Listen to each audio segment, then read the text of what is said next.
Hi, my name's Lee, and today I'm going to be giving you a little guide on Earth Ventals Insect Armageddon. Basically, the guide's going to show you how to relatively quickly level up in the game, as if you've played it, you know how much of a fucking time sink it can be to reach tier 8 due to the massive XP gap between tier 7 and tier 8, which is, I think, it's about 400,000 XP. Basically, it sounds strange, but basically, the level you want to do is the first level. So chapter 1, level 1, I think it's called Invasion Alert. Do it on Inferno. Make sure you have bots turned on. This is like a big thing. If you have bots turned on, your life is going to be so much easier, and you're going to average around 20,000 or so XP every, say, 10 minutes. Shut up, phone. Yeah, you'll average about 20,000 XP every 10 minutes. And the general idea of it is you always want to have weapon. It doesn't matter what class you use. You can use any class. It doesn't matter. But the idea, the weapons you want to have big blast radius weapons. They don't have to be so powerful as they are big blast radius. As the bots will do a lot of damage as they like tear up with you. They kind of stay on par for the difficulty, and the big explosions will also, because the enemies aren't smart, they all group together. So in this very beginning bit, you want to keep backing off, always back off until you're down to, say, 2 or 3 enemies left, and then from there you want to activate the transporter and then hang on a bit, kill what's there if it's bothering you. If not, it doesn't really matter. Then turn on the self-destruct. From then you want to head back down, and as they all spawn behind you, you want to start, either with your big blast radius weapons, like I was using a grenade launcher, you want to start hammering that ground in where they spawn, because obviously the more of them you take out there, the more XP you're going to get.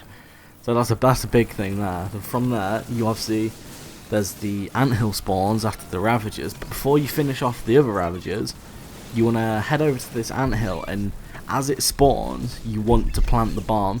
Because even though I said you have to take your time, this is one which you want to rush just because it's easier.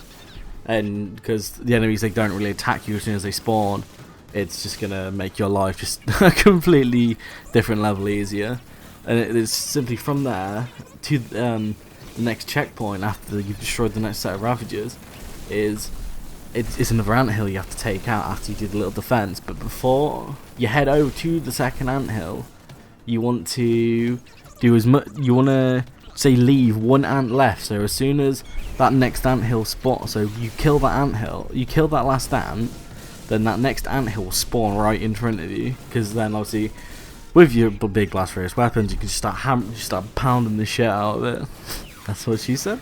You just start pounding the shit out of the anthill, and you won't really have to worry about it, because they'll hopefully be dead before they even appear, which is the big thing with anthills. And this one, you don't want to rush it like you did the first one, simply due to it will kick your ass if you do, because it's so easy to get trapped underneath.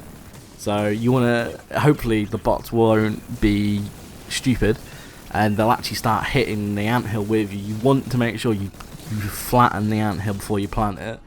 Yeah, you can. I'm not saying you don't have. You can rush it, but chances, like, it's more of a 90% chance you will die trying to rush it. Just because, yeah, that's how it is. From there, you follow the road down, you go over to the Hector, which is the last part of the level, and with the Hector, the big thing here is make sure you like the player, make sure you focus on the ants. Let the bots take out the Hector. They'll kill that Hector in probably 30-40 seconds, maybe a minute. And once the ants are dead, I think it's about 15 to 20 of them, maybe a few more, give or take. From there, you then want to focus on the Hector if it's still alive. Chances are, if it is still alive at that point, it won't be alive much longer, because the bots just have insanely powerful weapons. Make sure you back off from the Hector. This is a fucking huge thing. When the Hector dies, it blows up, and people seem to forget about this. And on Inferno, if you're close enough to when that Hector blows up, it will kill you. It's what it comes down to. You will die. And the bots aren't the smartest people in the world. Sorry. Then from that bit, you want to head over to the final waypoint, the one which is your pickup. And this is the easy part. You just kill what's left, and you're done. And 20,000 XP later, 10 minutes later, And it's going to take you about, what, 15 runs? Not too bad.